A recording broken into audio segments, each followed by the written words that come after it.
Ale kumanga motema moto yaya.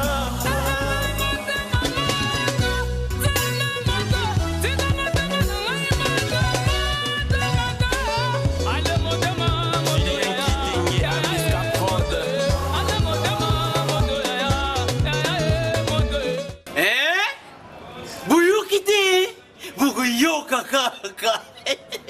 Kinshasa, Nabiso, Kin et l'équipe partout. Kin et l'équipe partout. Kinshasa et l'équipe partout. Kinshasa et l'équipe partout. Kinshasa et l'équipe partout. Kin et l'équipe partout. KNB. Kinshasa et l'équipe partout. Mbote bakinoa nazana esengo pona yebi boza ebele ya kolanda magazine na bino bolingaka mingi KNB Kinshasa na biso. Déjà avec 11 provinces, bakinoa ebele bazalaki kosala ba effort te ya koyeba ba origine na bango. Est-ce que ndenge komi 26 provinces bakosala effort ya koyeba ba district to pe ba territoire na ba province na bango? KNB Kinshasa et l'équipe partout le loto kiti lisusu na terrain pona koluka koyeba pona nini bakinoa bayebaka ba origine na bango te. Kali boy, oh na moni Messia, na moni mwana na Zambia. Merli Mongu, na moni Messia, na moni mwana na Zambia. Oh kabaka kabaka. Ba parents il faut balakisa po lobi yo wolongwa. Parents kufi me bana bayebi province d'origine na bango te eza mabe. Bakoyeba bakoko ndenge nini ke province d'origine na bango soki bayebi te eza pe mabe. Malgré origine na bango. Neti ngai boye nayebi ke naza muluba mukwa kalongi me ba dorjui ba avenue ya kati wana penza pe nayebi te na kenda te na koma pete nayebi yango pete parents nga ba botinga na kini mais papa maman nanga bayebi nga na botami nanga na kini na yoka kaka nde ba apprendre ka biso na bandako non naza mukwa kalongi be na kayende conseil na kopesa na ba parents ezaka ba apprendre ka biso koyeba ba village na biso eza vraiment important. Eza mutu munene penza il faut moto yeba côté auti côté abotami aza moto école nini il faut yeba lokola nga naza mukuba il faut nayeba province na ngai makambo nyonso wana eza très important et pas ngai naza na nani na nani province ya Kasai naza na tout justement na nani na Mweka bana nanga pe bayebi il faut bayeba eza mutu munene pa moto yeba côté autaki côté abotami ezali kamoka monene eza mutu ya namboka na biso to lokola na moni yo boy et ce qui wana ce que l'on peut attendre nini okoki kosalela mboka pas origine na yo eza na tina te. Ce sont les études que tu as faites qui permettent qu'aujourd'hui tu te tiennes devant les gens au sololana bango oyo kanana bango bana nangai biso to botamina na shaba na katanga baboti nanga bautaki Kasai oriental mais leur na komi Kasai oriental na monaki mutu te ayebi papa nangai mutu moko te ayebaki ngai alors mais lokola ezamboka na biso je me suis imposé par mon savoir-faire ezandenge moko na kin lelo na komi na kin na kei koluka nani ya mboka nanga asunga ngai il faut na mi débrouiller nga moko na ba compétence nanga na misala na yokola ki na école et tout ça. Adage moko elobamaka mingi na Kinshasa mobali azali mbeto hôpital boyo kandenge bakino bango moko ba expliquer.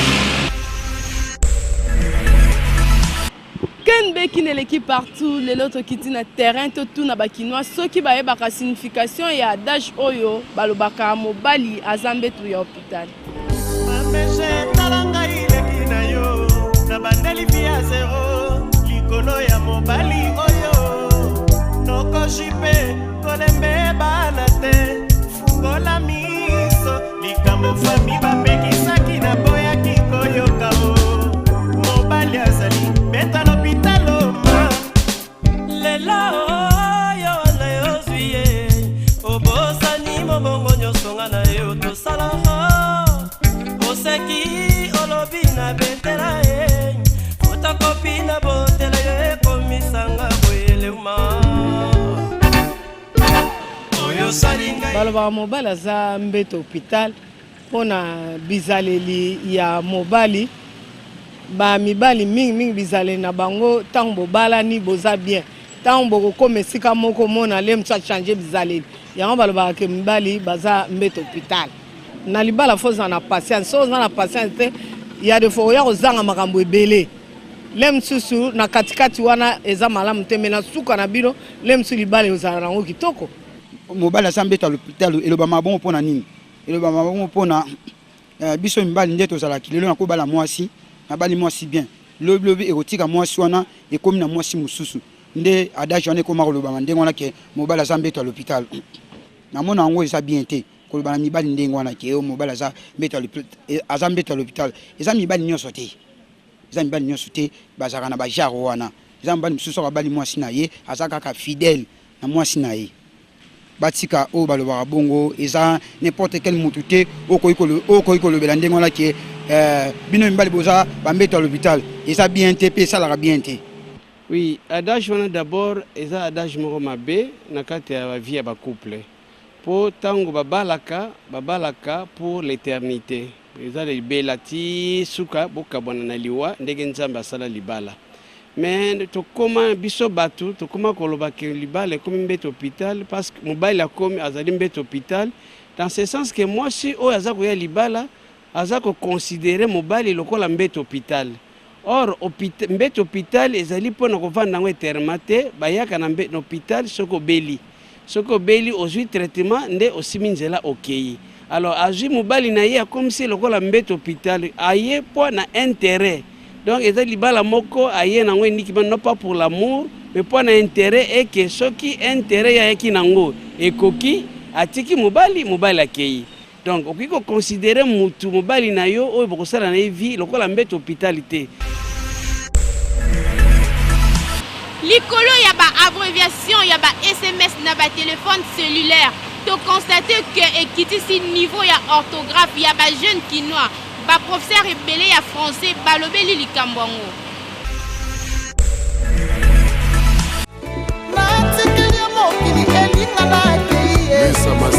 sakana ikenge lokolo sana posa bio sakana kasi eloko moko na kosenga elio batelaka nzoto eza moko basomaka te basalisaka te na bamenisie po yosalisa elikenge bavo muleke yoyoyoyo chose mukeba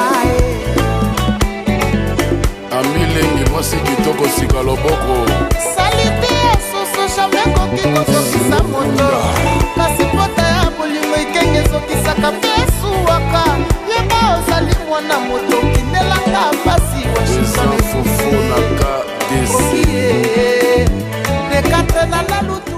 Habitude, il y a des jeunes actuels, c'est vrai. Il y a une communication entre Bango, principalement. Bah préférer quoi abréger bah texte na lolenge na Bango selon un langage codé. Mais en tant que parent, na mon ango bizaleli moko, ça peut se justifier entre deux amis oyo ba yokana ko commander ngona na mokuse pour téléphone pezali kama outil moko ya muke utangi ozomona ke confusion ya ba texto na ya tindaka ya ko abréger aye nango pe na ba texte neti ezokende bisika ya musala ezokende na ba autorité confusion wana eza mingi ndezali parmi ba conséquences ya bizaleli oyo rekomanda ba texto pour nanga je ne soutiens pas ça. Entre amis ça peut se comprendre mais ezali loko moko te tikala habitude moko permanente ya mutu. Ouais, il y a ma petite sœur qui me rédige des fois un message en dengoana, elle abrège souvent bah phrase nae. Bon, moi je trouve ça normal, c'est facilitant par rapport à d'autres personnes d'autres personnes qui ont du mal à paraphraser l'entièreté de la phrase, tu vois. Du jour au jour, ma camozo changé par rapport à l'évolution à mon kilinengezo kende, tu vois. Alors, évolution au monde, on peut dire que même sur le plan intellectuel, Batoupé, Banda un peu quoi abrécher pour faciliter aussi la tâche na bateau, peut-être on dit mal à paraphraser l'entièreté de la phrase.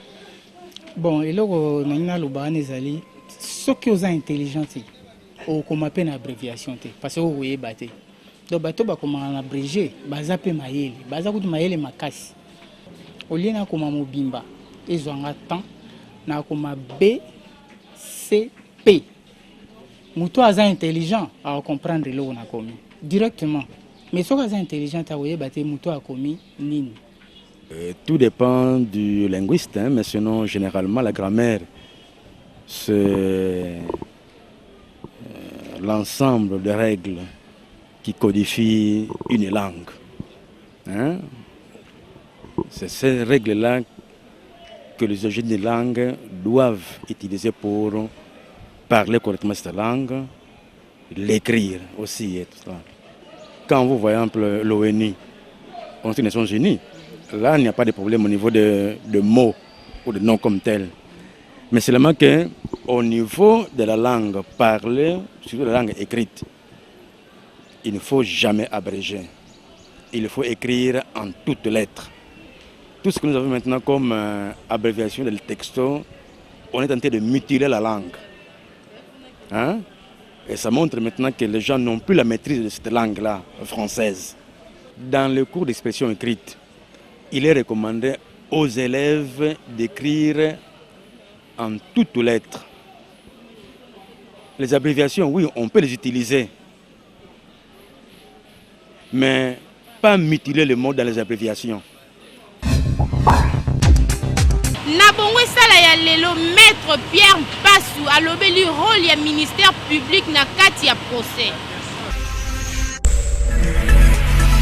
Ministère public d'abord dans un procès pénal azalaka na rôle moko makasi, d'autant plus que yé azali protecteur ya mibeko yé tobengaka ye molobeli ya société, c'est-à-dire akaya makma il y a infraction commise par Mutumoko, c'est lui qui est là pour protéger Mibeko parce qu'il y a eu trouble, il y a l'ordre public. Et tant que l'ordre public est allé troubler, le ministère public a l'obligation de se saisir dans le Cambouana et puis pour rétablir l'ordre public. Donc dans un procès pénal, le ministère public a un rôle makasi pour yende azali partie principale, yende azali mufundi. Yende azali kolandela yende azali ko ya ko soutenir ba accusation na pour que mutoyo abuki mobeko akoka kozala condamné. Donc rôle na ezali rôle moko makasi, procès ekoki kosalema te surtout un procès pénal sans que ye azal wana nde rôle na ye na kati ya procès pénal azala na rôle moko makasi vraiment o yende azali protecteur ya mibeko molobeli ya société. Na ba institution tope bisika ya ndenge na ndenge pona kokota il faut kokanga téléphone kasi na église sika esantu batu babanga kana bango lisusu nzambe te bakoma koyamba ba téléphone ndenge balingi.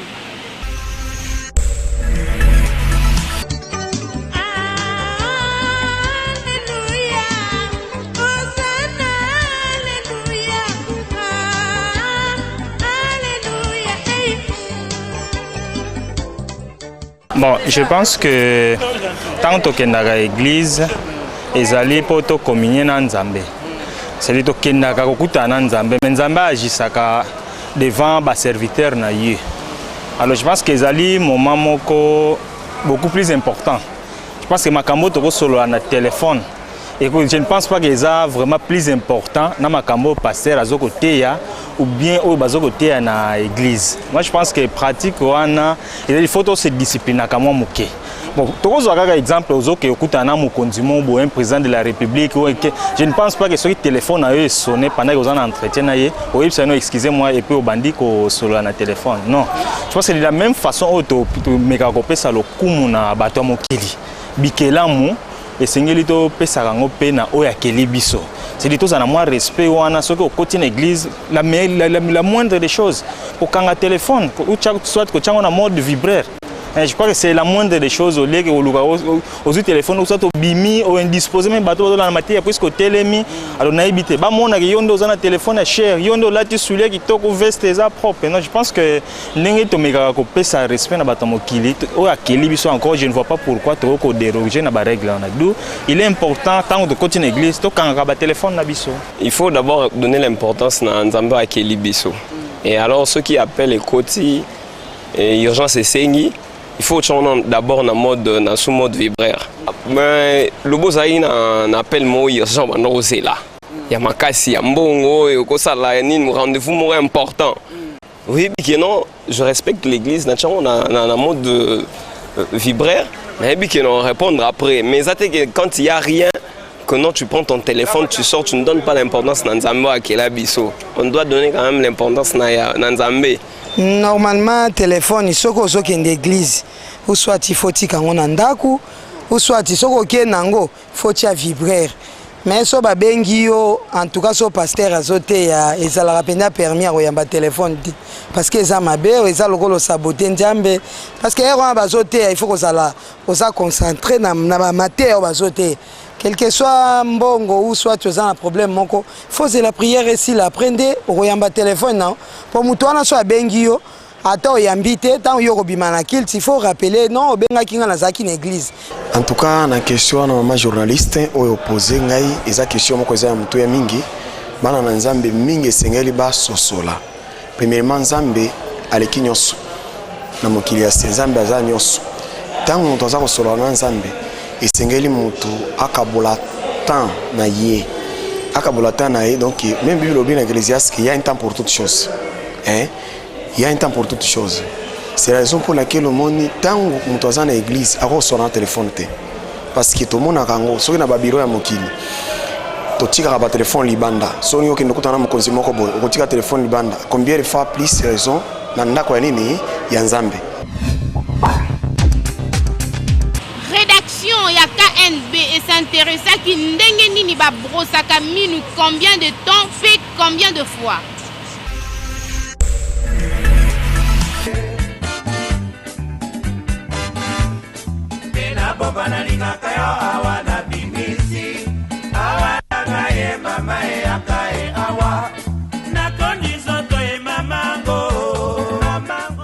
Bon, normalement, mon na journée à Koyiko brosser 2 à 3 fois. Bon, on a lobby 2 à 3 fois. Parce que na tongo mutu ala muki obligatoire mutu yesengeli a brosser. Mutu so tango a brosser ezana batu mususu bazalaka na tango mususu na ba 12 heures akoyiko so repos alali mwa muke tango ala muki certainement esengeli pe ayeba ko brosser. Première heure eza 6 heures lelo la muki avo obima ozana droit ko brosser lelo ali bosona nu ko brosser nanu so ko brosser aussi ko brosser après ko sala likamsi ozana posa ko sala ko brosser munoko mobimba après obendi brosse na lolemu na yo obendi on bien oche mai obendi oche mai o brosser lisusu après brosser pena do munoko tikali sec après o tchasko mai alve obwaki pona ko brosser minu eza trop simple hein technique auto ça la rabat nyonso ba yebi ya va et vient eza mabete mais to déconseiller kango pourquoi parce que créer capé ba problème belé manière simple à brosser peu facile pour permettre au long la saleté nyonso kombo la malamu eza nini monoko mutu ngoyo afongoli monoko na tongo azui brosse na ye akobanda na mbanga ya c'est tout comme na mbanga likolo hein ko brosser ndenge nini na mino assez donc du rouge au blanc donc na musuni tina likolo ya mino akosala mouvement oyo akobrosser na lolenge oyo na ndenge akati akotombola boyi tango akosilisa awa akena ba face to benga ba face occlusale hein a brosser boyi même mouvement na au répondre ngo likolo okosala du haut vers le bas donc brosser likolo tina se akosala mouvement oyo après aniki ba face occlusale soka sisi konika ba face occlusale akangi akomi ko caresser mine a caresser soko silisi okena lolemu fongoli obimisi lolemu libanda olongoli ba saleté nyonso eza na lolemu donc wana nde ezali lolenge nini okoki ko brosser mine Brossage, ils ont une minute déterminée vraiment. Il faut brosser kaka malamu, ko kombo la malamu. Mais ko kombo la malamu, selon la norme, ils ont de 3 à 5 minutes. Mais le timing est vraiment fixé. Il faut brosser 10 minutes, 20 minutes pour brosser malamu. Makambo on a expliqué on a 3 minutes, on a 4 minutes, on a 5 minutes, ça dépend. Donc mutumu soit pendant 1 mois, mutumu soit pendant 2 mois. Mais ils ont dépendre de type de brosse et de la qualité de brosse aux salés là. Ce qu'on déjà brosse à don faisant la fibre la verticale. Ce qu'on la fibre comme là. Donc ça ne sert pas à utiliser, il faut changer tous. Donc c'est un peu ça. Botikolanda, médecin, dentiste, Ndenge, a expliqué comment il faut brosser et pendant combien de temps il faut brosser. Bisoka NB to conseiller bakinois que hygiène dentaire est très important pour éviter les maladies et la carie dentaire peut permettre monokona biso et bimisa solo bien tant aux solo na batu. Kinshasa et l'équipe partout. Bilata lata o ezalaka epai ya ba jeune fille ba parents ebele ba sepelaka nango te boyoka ndenge balobi na micro ya KNP.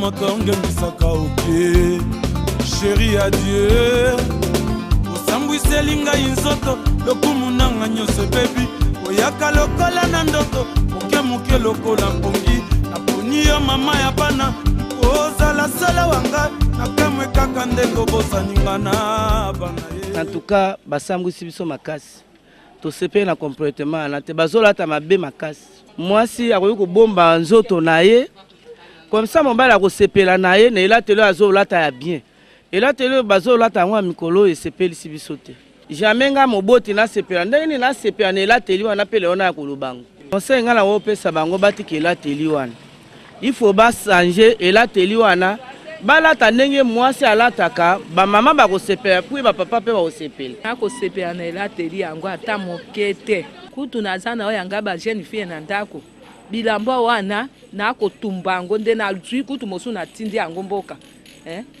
baye kosambwisa biso na elateli moko ya mabe mipende nyonso libanda mabele libanda nzoto tolo nyonso libanda mwasi akomi kolata patalo ekoforme nzoto nyonso ekomonisa binama nyonso libanda na ntango na biso tozalaka boye te soki mobali alingi yo akolinga mpo elateli oyo te kutu bamosusu bakoseka bango na boye elateli wana na ndako na ngai nakopesa bango toli tisika boye balataka bilamba wana te mpo na ngai namoni ke elateli ebebi biso ntango tobandaki kokola tobandaki kolata bakola te kola toyebaki yango te eza nde elamba ya mbeto me lelo oyo bakomi kobima nango libanda na balabala kotambolaka nango bakolata bakupe bakolata lisusu basangele balobi te ezali na setru eza nini na setru eza nde yo na mobali no na kati ya ndako ekomi na libanda na balabala ndenge nini elateli ya bana ebebi. Comment ça dit que yo un parent ozomona mwana na mini jeep oyo soki abimi na balabala moto tout azotala na ndenge ya mabe mpo ozondima oyo ya faute d'abord biso ya parent parce que tozotika bana biso babima na façon wana comment yo mwana mwasi olati kola ekangi yo donc ça dit so otambola moto tout faut atia okan mino baka viol eyali à partir bango bazoviole biso tata su mwana mwasi alati mabe jupe eyali awo soki étationnel mpo bambela sani eza normal te bouti kolanda baparent ndenge baleli na micro ya KNB bandeko na biso ya basi en tout cas bobongisa elateli parce que ils ont dérangé ba mœurs ebele botika kosabiller en vous déshabillant bobosana pété que ba femme africaine bino ba femme congolaise particulièrement bozana ba mœurs pe ba valeur à préserver. Kinshasa ambiance esilaka te bolanda ndenge nini ambiance erenyaka na bar Shedido oyo bazobenga lufu na commune ya Mongafula.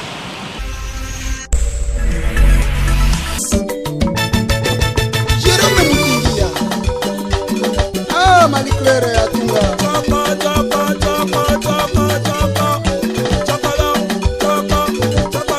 Greg Sambu.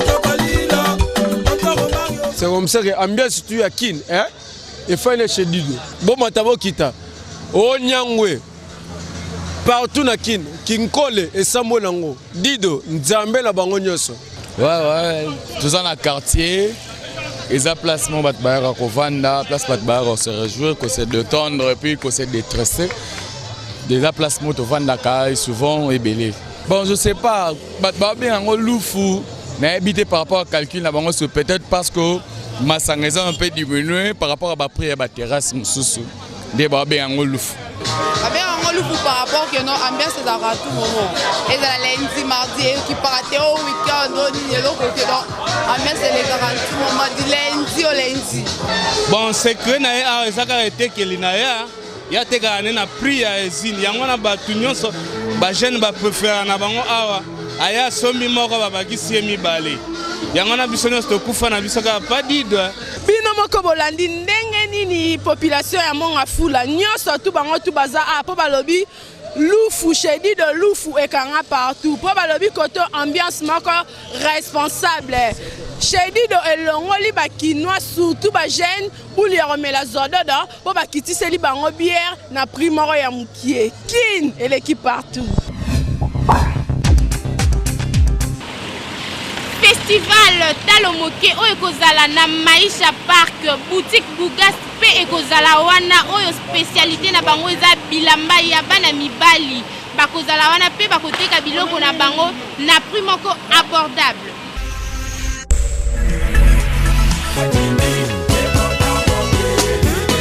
Est-ce qu'on s'en vivre vraiment et fait demander à mourir?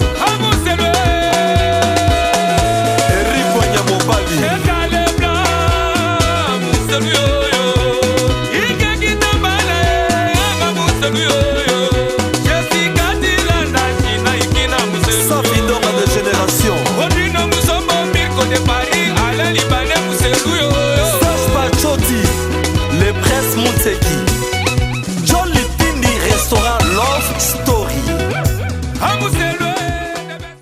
Awa toza boutique Bougast, toza ba chaussures, toza ba chemise, ba veste, na ba pantalon, donc bilo belé ba ceinture, bilo belé za ba client na biso baya na boutique na biso, nous avons de bonnes choses et utaka Italie. Pour na ba fête, to invité bino na festival Talomoke. Boya vraiment toko sepela hein to fêter ensemble to yebisa bino ka boutique Boukat ekozala na festival Talomoke ekozala du 22 décembre au 2 janvier Kinshasa et partout. L'entrée est gratuite pour tout le monde. Pour exposer, c'est tout très facile. Présentez-vous à l'industrie culturelle Maïcha, appelez au 085 42 36 561 081 48 26 714. Festival Talomoke, Nyoso Ekende, Yo, Zouadou. Rubrique Nabino Bolingaka mingi ya selfie, kanga photo seka mukepe buka kingo. Botindango na page Facebook na biso Kinshasa na biso, meilleure photo ekozala récompensée. Photo, tout c'est comme ok. Buka kingo. Écoute idée, écoute idée, écoute idée, écoute Sam Ngombe, écoute idée, maman m'a pas réalisé Bola, écoute idée, Vital Caméré, écoute idée, écoute idée, on va selfie, écoute idée, écoute idée, écoute idée, monsieur le maire du Gololé.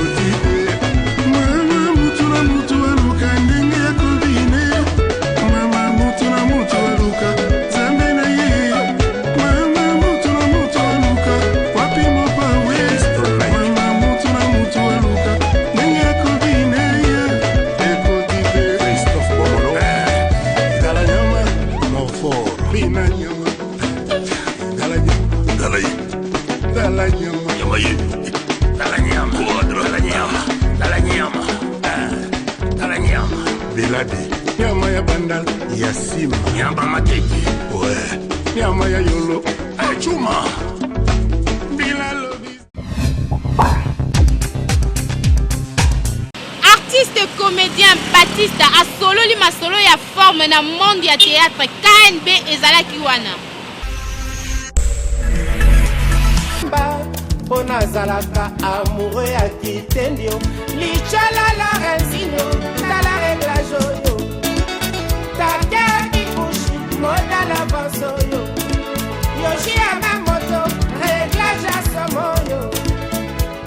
ngai nakota elamba na monde art na bandela elamba na tango mi na kuzu mais na rôle vraiment mingi loba ke na jouer saper na pesa ki saper na mais na libanda nde au mona nga nde na peut-être dans émission nde wana nde na mi la kisaraki na zabwe voilà te na scène vraiment ya na charo mona mutu na ngate na charo mutu te loba na jouer rôle ke na saper wana mona ke to beti bilele na mi beti nga moko bon Johnny ezali rôle ba saper na megaki bandero so ba saper ba léopard ba guerrier combattant Kabshkop na kati bandal ba guerre de Santa ba na Mila donc ba saper nyonso ya Congo ba nalungaki na meko valoriser parce que ça pesa art et puis bandeko na bazo bundaka donc namonaki on a repesa remerciement na bango ko encourager bango ezali juste na film on a saki na mekende mi kota ba saper pour tout soutenir bango. Président ya groupe ya figure des stars Batista oyo boyebi na monde ya théâtre lelo alakisi ba talent na ye na monde ya sap biso to kosinga kaka na ba fan na ye awuti kosilisa pièce na ye ya Johnny et puis aza na préparation ya pièce mususu Kinshasa et l'équipe partout.